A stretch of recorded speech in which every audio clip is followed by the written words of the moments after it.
Welcome back to Precious Metals with Leif. I'm your host, Leif. By now I think you know what buttons to smash, so just go ahead and do it. Today I have a new unboxing for you. This time a slightly smaller one, but for once not just silver. Okay, so this package came as well wrapped as the previous one. I'm still using those Europa Bullion guys. It's like the amount of tape is just insane. I mean, I know UPS is a shitty company, and probably they do too, but they packed this up like it was going through a warfare zone or something.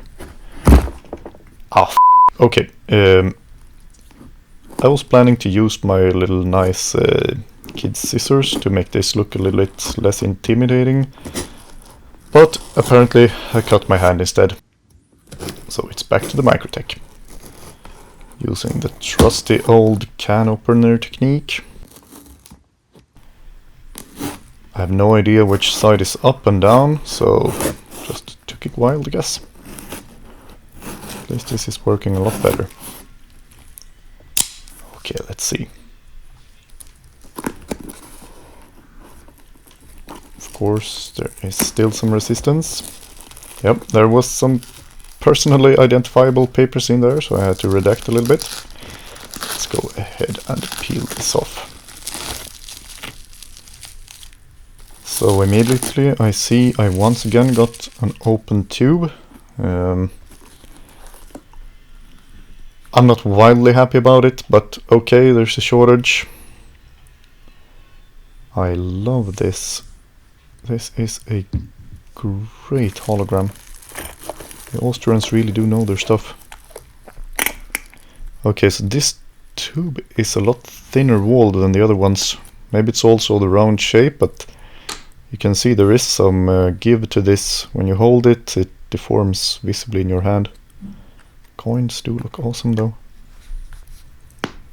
Okay, it's not that badly opened. I think I won't have the energy to complain about that. And for this haul, I couldn't help myself. I wanted some one-off coins as well.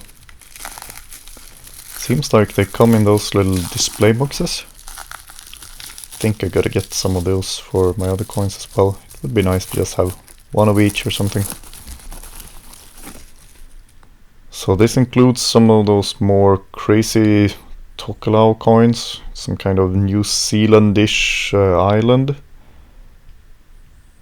I'm not exactly sure if they have an official mintage or if it's just one-offs that can be printed there due to some law. It seems like a lot of these a little bit stranger coins come from Tokelau.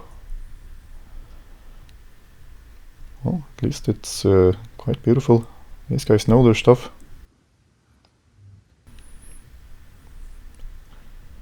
Not wildly in love with that little Egyptian looking eye there.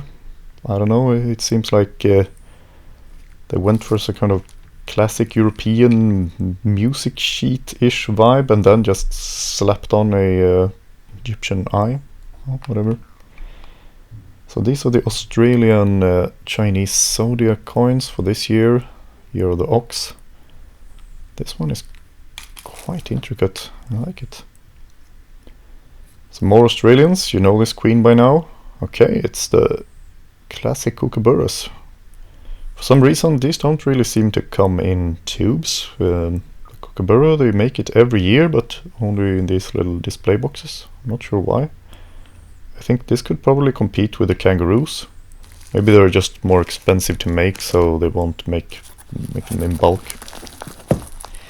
Okay, so for today's little surprise, this should contain the gold. I just had to dip my toes a little bit into the gold thing. Okay, so apparently they have these, I don't know, some kind of wrapped up, taped up plastic inside the box. Okay, let's try the scissors again. Okay, that took way longer than I would happily admit, so let's just pretend I cut it that quick. And there is another one. They're making these like those Russian Matryoshka dolls, just layer by layer by layer. I was trying to not wake up the baby here, but I think in the end it would have made a lot less noise to just pull this quickly.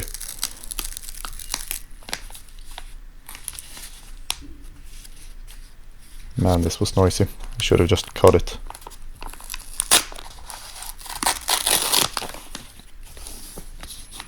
Okay, so I can see a little bit of yellow peeking out there. So this is like, what is it? The fourth layer of packaging. Alright. Okay, so 10 grams looked a lot bigger in the product images. Holy crap, these are tiny. I mean, they look bigger on video than they do in real life. This is... it's pretty much like a stamp. The right one is from Heraeus and the left one is a Valcambi. I think the Valcambi went for a slightly thicker but less surface area. It does look a little bit more finely made, I think, with having a print on both sides. The Heraeus, it's just flat. I think there is some kind of surface imperfections on it. I'm guessing they don't give these tiny ones too much love. Still, it's roughly the same worth in one of these as in a whole tube of Philharmonics, so... I do like their logo, but 10 grams, man, that's not a lot. I feel like the plastic weighs about as much as the actual gold. I think we can wrap up this haul. I'm quite happy about these little one-off coins. I usually prefer to only have stuff that comes in bulk, but it can get a little bit boring to just look at tubes all day. And as always, I want to thank you for tuning in today, and I will get right to making some reviews of every individual item. Goodbye from the scissors.